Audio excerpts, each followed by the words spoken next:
In a previous episode, we talked about uncommonly common uses of digital signage, and while looking into that topic, we found, more uses for digital signs, that some of which are a little bit maybe out there, or at least very interesting. We're going to call them blue sky ideas. And our background research on this was done with the help of ChatGPT, so we're going to be talking about some things that are actually happening and a few things that might happen in the future, the near future.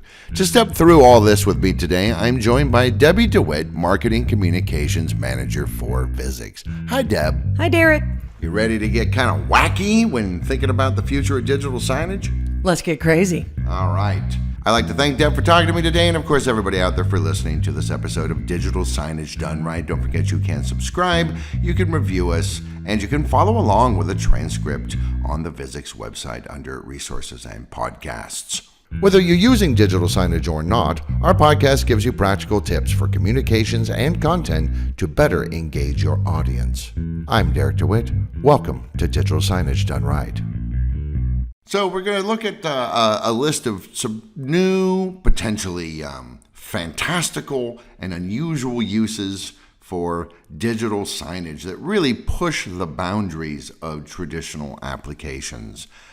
We've talked a lot in the past about data-driven content and so on, but what about content that's driven by mood? I'm thinking specifically, like I'm thinking of like an art installation, right? Where it kind of, because there are sensors and there's IoT involved, it can kind of, by reading people's facial expressions and maybe hearing what they're saying and talking about, read the mood of the room. I think temperature, noise level, things Sure. like that. Yeah. And so therefore, then the display, which is the artwork, changes, creating this immersive, dynamic experience that responds to the people in the room at the moment. Yeah, I think it's cool. And I think you could actually kind of do this now just by asking people to rate their mood with like a simple but you know, like when you go to the airport bathroom, it says, how was your bathroom experience? And it's literally just 4 faces, like smiley faces. Yeah. I think you could do that. And then that triggers data or triggers artwork, or that. It's kind of combining that survey idea with art. Yeah, for sure. And of course, art installations could also be triggered by weather. I mean, that seems pretty easy. It can read the amount of sunlight and the quality of the light, so it'll know if it's sunny or if it's overcast or if it's raining or something like that. So like trying to imagine a mural or a sculpture that completely changes its appearance depending on what the real-time weather conditions are. I mean, that sculpture or mural has to be made out of screens then. You know, if that's what you're talking about. Right, or it could be a projector that's projecting onto a physical thing, and so it's a kind of a combination of something physical, something digital. Could be. I mean, it is digital signage that we're talking about. So I will say this. I love that so many of the things that came up with are art focused. Because yes, the most common uses of digital signage are to show event schedules or HR notices or whatever. But if nothing else, this, I hope, inspires people to just do that creatively. Yeah, I think most people think it's an IT system, and we know that IT is very often tasked in most organizations with shopping for and purchasing digital signage, but it isn't. It uses IT, but it is a communications system, and it's increasingly becoming a two-way system. Yeah, and it's a system that lets you be really creative in how you craft and deliver whatever messaging you're trying to get out there. Sure. Speaking of creative, how about interactive pet adoption screens? Yes. Seriously, animal shelters are starting to use digital signage to showcase the pets that they have available for adoption. You learn about each animal, you get to see videos of them, you learn some stuff about their eating habits, their personalities. You can use the touch screen to express interest or to share information on social network. I'm not allowed a cat in my building, but I know some people who are. Tap, tap, tap, boom, now it's on my social media.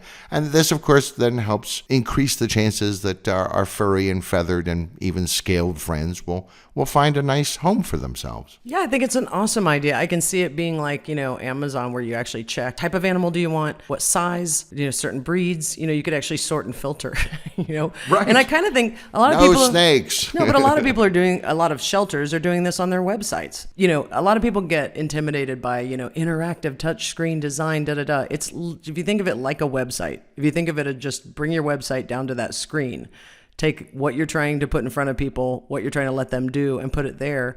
But I would say, of course, you have to have cuddle time to close the deal. Sure, I think that's true. Absolutely. They need to smell you. Speaking of augmented reality mirrors, you can go a step further and have augmented reality shopping windows, right? People walking by can use their smartphone to interact with a digital display and right there on the street try out different accessories or clothing items. Things like this really merge the online and offline shopping experiences. I think it's enticing to customers and it would encourage them to explore a brand's offerings in a much more captivating way. Yeah, it's kind of an extension of that fitting room, like you said, or the home closet tech.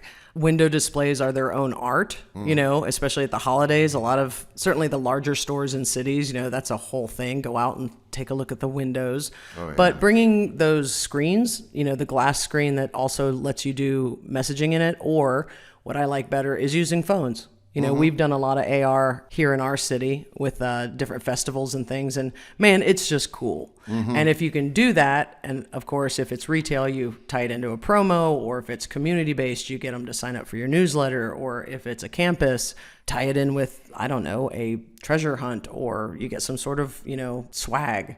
Right. But, gamify it and that kind of thing. So, yeah, like you said, it's all about just connecting with those audience members. What about smart vending machine interfaces? I think we're starting to see a version of this around. I think there are quite a few in Japan now.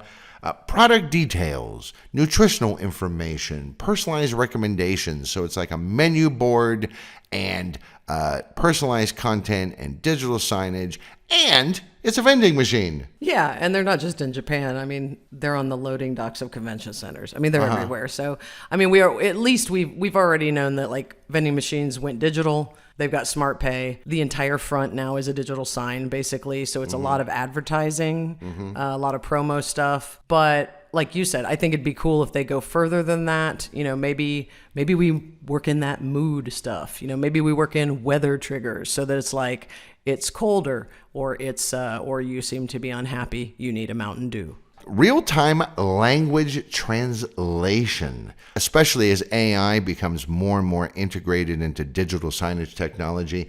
I think we're going to see that it's not only going to be, I can choose from a number of different languages at the bottom of the screen by tapping the button. Now it's in Spanish, now it's in French, now it's in German. But the languages will explode in the number of them that are available, and you may have content instantly translated. Like you said, it's kind of like these are becoming websites in many ways. I do that with Chrome right now. I can translate any website in any language into English. Yeah, we're doing a lot of multilingual interactive designs for our clients. Because, I mean, obviously, if you've got a touch screen, you're trying to engage your whole audience. If some of them don't speak English, why would you ignore them? You're just leaving that money or that goodwill on the table. And I think that in the future, it'd be very cool, like you said, with simultaneous translation, either outputting that as text on the screen, literally changing what comes up based on someone's just choice of language. But also, we're getting a lot more voice user interface where you speak to a screen and ask it to tell you something. So that could be text to voice coming back at you in your language. But I think we might get around some of this because there's more and more motion and gesture control coming in too, where we're going to nonverbal forms of communication, which is another way to get through the language barrier. For sure.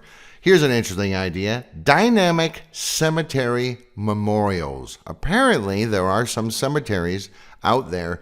I know that there were some that in the early days of QR codes started incorporating QR codes into headstones. And now we're starting to see dynamic digital displays for departed loved ones. Photos, videos, stories about the deceased, stories by the deceased. This, again, allows visitors to really engage with the memories of their loved ones in a really unique and personalized way. And obviously, again, the content can be updated over time so that the memorials remain relevant and meaningful. Yeah, you could have a visitor's book. And people get to write notes. But I will just say, I do not want this. Absolutely not. I feel like there's some places where we don't need screens. I don't mind the idea of the QR code because then you can walk away from that place. What I just hope is that there's not like, I go to visit my grandmother's grave, and 2 graves down, there's a giant video blaring. It sounds like a circus. Right. Like, for me, I'm a no. Right. My uncle loved this song, and Right. I'm going He to was play a- it over and over. He was a death metal bass player. Now, one of the things we often say digital signage is great for is raising awareness, whether that's something that's going on in the organization or at a particular location or facility, or just about things in general. What I'm thinking about here is green energy awareness. We're talking about like integrating digital signage with environmental sensors. This is real IoT stuff. So the sensors gather information about the specific environment and then display real-time information on energy consumption, water consumption, the use of renewable energy sources, and so on, which could be used to raise awareness and encourage sustainable practices, as well as promote any initiatives that already exist in the organization. Yeah, sustainability is a really big topic in corporate communications right now. And if you have something like a LEED certified building or some, one of these environmentally aware buildings, this is something that you can tie into and put that on your displays. We used to have something called an energy board. We can still do it, but it used to be a package. Now it's something that would be custom. But it basically didn't even have to use the sensors. It just tied into your building management software. So it kind of used an API. But yeah, it did data visualizations of progress to goals because it would show you, this is how much water we're using, but this was our goal. And, it was shown to be really effective. It's really about influencing people's behavior. This kind of an idea can extend beyond just a particular building, for example. I mean, if you're a, say, local chamber of commerce or local government office or something, the whole town or the whole city or that whole neighborhood at least is sort of within your purview. I mean, it could technically extend out to include a whole geographical area. Yeah, it's all just about, getting the technology in place to measure and then getting that to tie into your screens. Which I think segues quite nicely into this next idea, cultural and historical storytelling. How often are we walking around, those of us who live in cities, wondering, hey, what's that? What used to be here? When was this park built? And so on.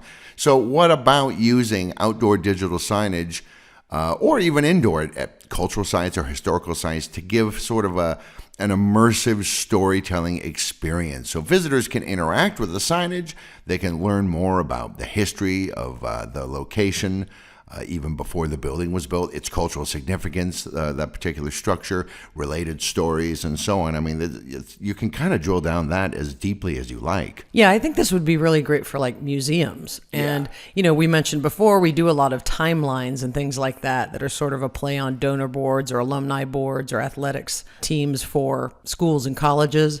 But, one of the things I've been thinking about, and I've actually mentioned to you, is it'd be very cool. This takes it off the digital signage screen, but to have AR things. Like if I'd love to walk up to a building, be able to scan a QR code or something and launch, a slideshow of what did this street look like over the decades. That would be cool from that particular spot, especially if you could manage it. Yeah, absolutely. But, until we're there, you can certainly do this with digital signage now. I mean, you could even drill right down and stick this kind of thing on bus stops, turning bus stops or tram stops into storytelling stops or interactive storytelling hubs, if you like. People are already hanging around waiting for their public transportation, hopefully not too long, but still you get kind of a captive audience there, and this gives them a chance to learn local stuff, share interesting facts, maybe get local community news, not just about the transportation network, but just even what's going on around this metro station, what's going on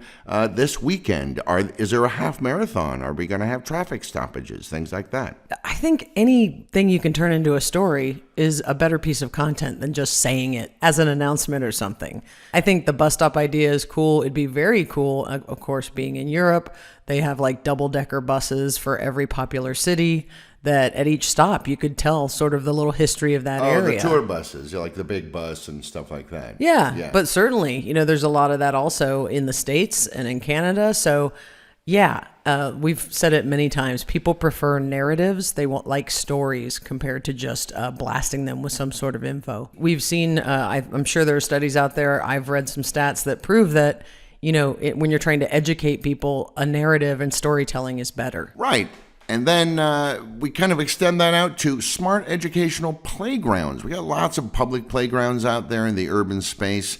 Why not integrate digital signage into that, giving interactive learning experiences that are geared for children or certain age ranges at least, right? You could have games that encourage promoting learning through play, or that teach, hey, this is how you share things together, or enhance cognitive skills, or all sorts of things. Yeah, I mean, a lot of, people talk a lot about screen time for kids and they don't like it, but they don't seem to have a problem with it when it's educating them, you know? So, and the fact is your kids are going to be interacting with screens a lot.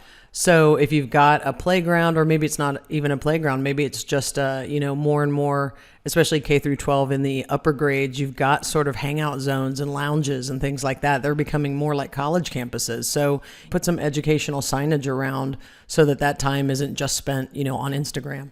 Right, exactly. Again, you got kind of a captive audience. Plus, hey, maybe have some content on there for the parents who are, I know they're supposed to be watching their kids, but they're not staring at them every single second. Give them something to do, give them something to learn, maybe give them some ideas. Hey, did you know the zoo's having half price off this weekend? Oh, my kids would love that. Well, we're talking about playgrounds, but it doesn't have to be a playground. I mean, any kind of job training, doing again, narratives on screen and interactive learning is always a good idea. Sure. Now, ChatGPT came up with an idea. I don't know that this is actually being done, but it kind of takes this and adultifies it, which is to create digital meditation zones at various places around the urban environment. Yeah, right. So, like, calming visuals, ambient sounds, maybe even limited time, short form guided meditation sessions, just to kind of give people a respite from the hurly-burly of the life in the big city. Yeah, and this is, I think, another play on the yoga and relaxation zones we've talked about. I think I'd love to see it in the urban setting. I'd love to see it. I would use it. Or suburban. I mean, every single shopping mall should have one of these. I think it's already being done, not necessarily with the signage and the sounds and the smells. I think that's the sort of blue sky thing, is let's make it a really immersive experience, but, bring it into companies, schools, hospitals, places where people are stressed out. Another way to kind of tie in the community using these technologies is community message boards. I don't know. I grew up in, Northern California, pretty new communities. We didn't really have like community greens or community squares or community areas. I mean, I'm sure we had, the Oaks Club and things like that. But like here in Europe, and I think on the East Coast and some of the older parts of the U.S. and Canada, you did at least once have these sort of on the main square, on the village green, bulletin boards where people put up notices. Hey, I lost my keys. Hey, this thing is happening, and so on. So we can kind of digify this, where it's not just top-down stuff. Residents and locals can share their news or their events or their announcements. So it can really be this kind of public place where everybody comes together, and it's just assisted by the digital medium. Yeah, in the Midwest where I'm from, you still have the smaller towns have these grand, beautiful town halls right in the center of town, and they have a bulletin board out there. Usually it's like a glass case that's locked up. Right. You have to be able to walk in there, hand it to someone, ask them to post it. An easier way to do this is to put a screen out there and have a social media feed on it. So that way you could actually have your social media moderator, that way your community posts, they can approve it or not, and then it goes on the screen out there. Another thing you can do to kind of bring the community together is create sort of dynamic polling stations. We're not talking about voting. Nope. Don't talk about voting. We're not talking about voting. We're talking about actually polls and surveys, community opinions on local issues and events or city planning. Hey, what do we think about, that empty lot? What should we do with it? Should we turn it into a park? Should we turn it into another shopping center? Like, what do the people who live in the area want to do with it? And again, this is all facilitated through online portals. And so, I mean, people can literally just use their phones and access this stuff, and boom, and now my opinion has been added to the collective bucket. Yeah, I think certainly if you have an interactive kiosk, that would be great because you could just ask people some questions right there they can answer. But if not, I mean, honestly, this isn't that blue sky. You can do this right now. I mean, on that community message board, you can say, please give us your opinion. Put a QR code that goes off to a survey. And, as always, you want to make it, 3-5 questions, very easy. But you could do this right now. Which kind of reminds me of, there's a thing that happens in cities all over the world called Restaurant Week, which is not just restaurants all sort of getting together and saying, hey, we're all going to feature particular ingredients, or we're going to have special, 2-for-1 deals or special menus and so on. But also, a lot of times, Restaurant Week involves people in the community who aren't restaurant owners making something and selling it in front of their homes, sometimes in their homes, or sometimes a bunch of people will gather in a park or something like that and share their, hey, this is my grandma's recipe, and they'll share the recipes as well. And so why not actual community recipe boards that are digital signage? Yeah, I mean, this makes a lot of sense, especially now that we're seeing a lot more food truck courts and sort of pop-up areas where it's not permanent brick and mortar, this restaurant every time. This is, there are a lot of spaces now where there are 8 rotating restaurants on any given day.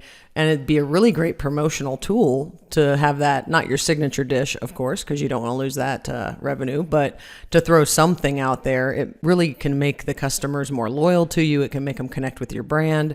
So I love this idea. Mm-hmm. And, I love food. So, me too. Speaking of eating out, something we both love to do, a lot of places do have dynamic themed nights. Obviously, digital signage can be used to promote this sort of thing, right? Oh, yeah. I mean, this is being done. I'm talking like Taco Tuesday, that kind of thing. Oh, yeah. Anybody who's using digital signs now for restaurants or food courts and all that, they're definitely doing this. I mean, there's a brilliant Irish pub across the street from us. They use digital signs to make sure you know about Spin the Wheel Wednesdays, where you get a prize if you order a certain beer. Yeah, right, exactly.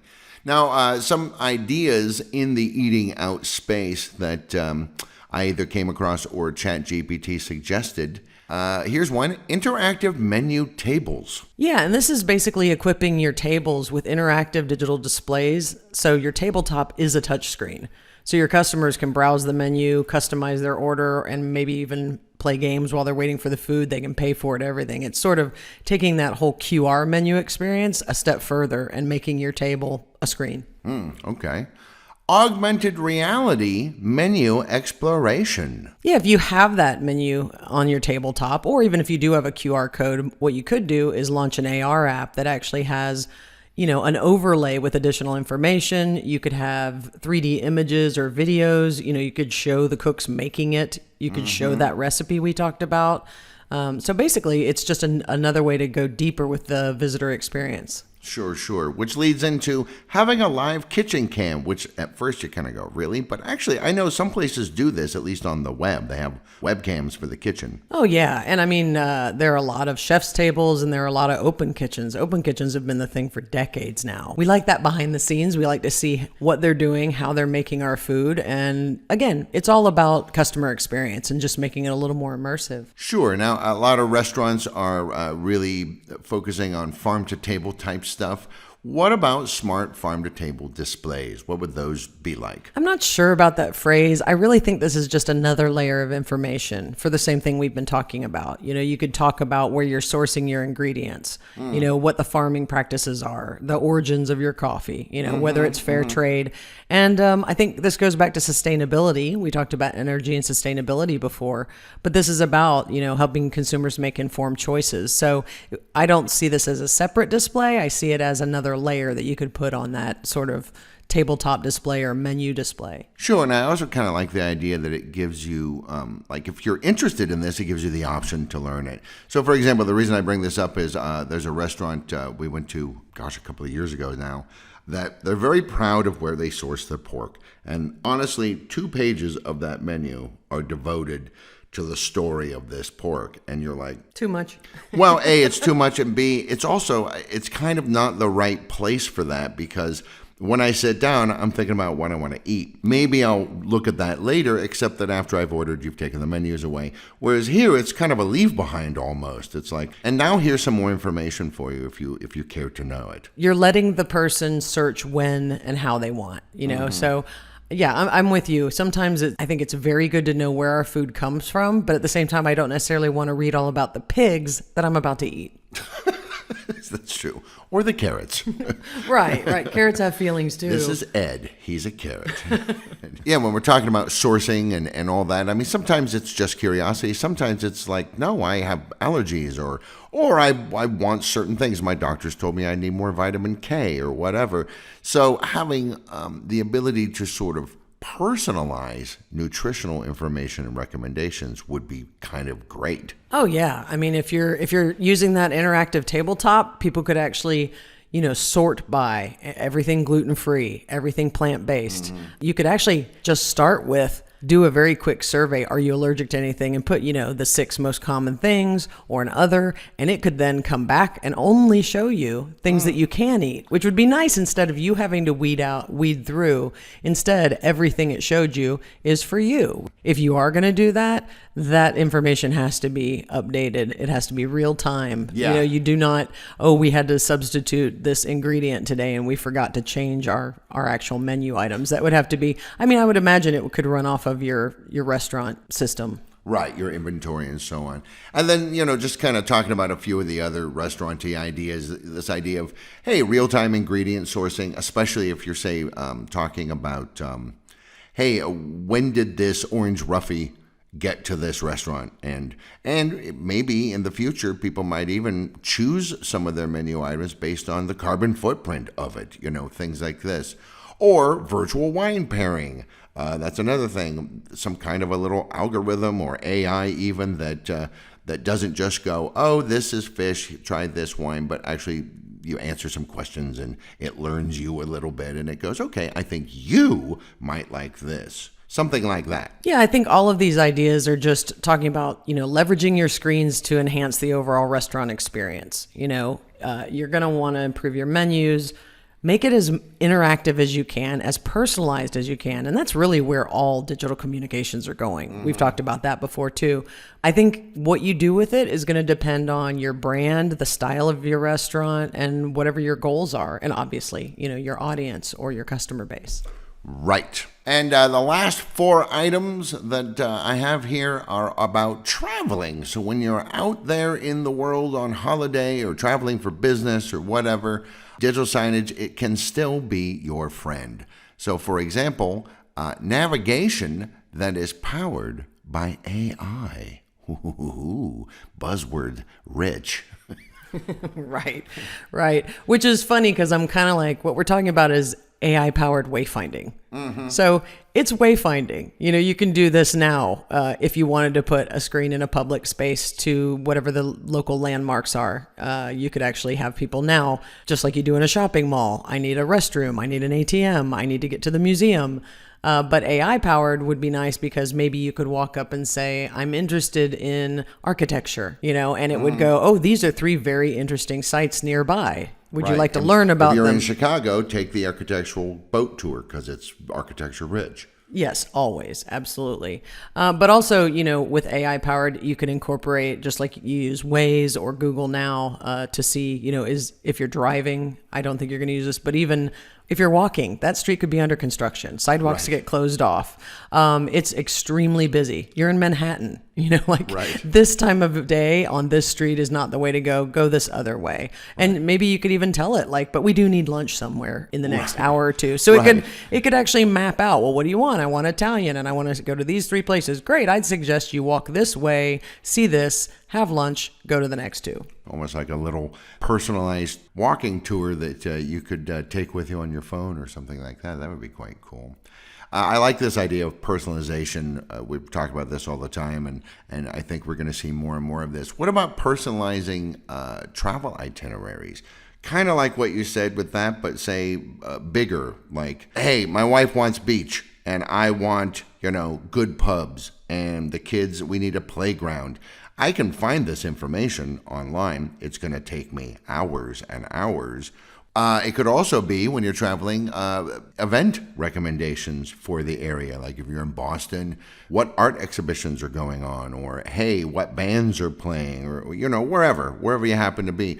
Is there a farmer's market? Is there a food festival? Is there a film festival? Again, maybe you can answer a few questions. I'm always hoping for AI, so I'm hoping that it asks you a few questions and then it tells you, hey, you might be interested in these things. It could also tell you like attendance. This many tickets are sold. It's always nice instead of just seeing, right, it's going to be me and 5 other people, or is this going to be a thing? Yeah, because I'm in a city I don't know. So you tell me there are 20 tickets left, and I think, oh, wow, it's almost sold out. Well, no, it holds 30 people, So, right. Maybe you could... It's a cafe. Yeah, you could look at those kind of things. I think event recommendations on a screen definitely make sense at what we talked about before, either a community center, even things like airports, bus stops, train stations, anywhere that travelers are gathering, basically. Sure. I mean, another idea here is live streaming events in public spaces.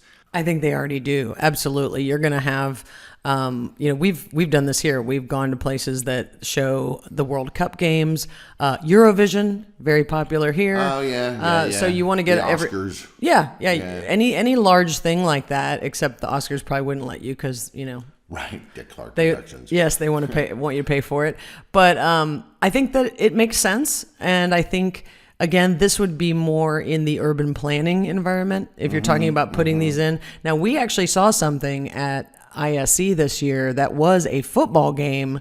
It was a giant video wall with a football game, and it had an overlay that had real time. It wasn't, the John Madden marking things up. It was like as soon as a player was announced, they showed you his stats. They showed you success rates for the plays that they were doing. I mean, it was a lot of stats, but it also was done really beautifully that it was off on the side. It did not interfere if you just wanted to watch the game. Yeah, that's exactly right. Or, hey, here's how this person performed in the past couple of games. Kind of like if you go to the horse races, this is how this horse has performed in the last 3 races. It's supposed to give you information to help you make your decision on who to bet on. Yeah, I mean, there you go. Use it for the Kentucky Derby. Yeah, right.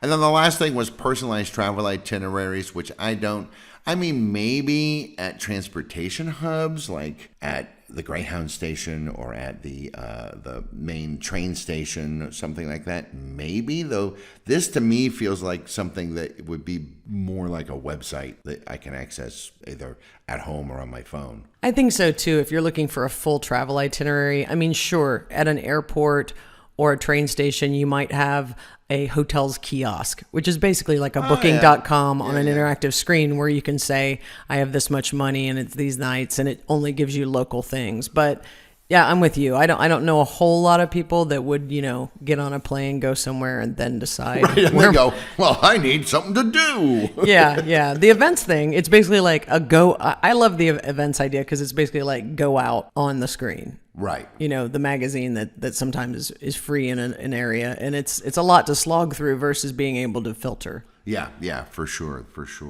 So that is a sackful of blue sky digital signage ideas, some of which are already happening, a few of which certainly are coming in the near future, and a few of which are maybe just like, food for thought for digital signage managers and people buying digital signage systems for various environments. I guess the idea here really is it's such a powerful communications tool that, honestly, the blue sky is the limit, if I may be cute. Yeah, I mean, we're talking about what goes on screens. It's pretty simple. Whatever you can think of, you can put on screens. A lot of these ideas now, I've mentioned several times that things similar to what we're talking about are being done. It's really about different levels. If you have a static screen, what can you do with it? If you have an interactive screen, what can you do with it? It's always going to be about your goals. It's always going to be about your audience. But even though these might sound somewhat ambitious, I think you can find a way to do these even now. And I think it's more about as the technology grows, as AI becomes more of a thing, as you get more creative resources, if you don't have any, it's really just about getting good content on screens. I agree. Wow, super interesting. Thanks for talking to me, Debbie DeWitt, Marketing Communications Manager for Visix, for talking to me today about blue sky ideas for digital signage. Thanks, Deb. Super stimulating. I love future forecasting. Yeah, me too. And of course, I'd like to thank everybody out there for listening. I tell you again, because there's a lot of stuff in here, it might be helpful to follow along with the transcript on the Visix website, which is under Resources and Podcasts. For more free stuff, head to resources on Visix.com for guides, videos, and more to help with your visual communications. Please subscribe and share, and contact us for information about our digital signage solutions.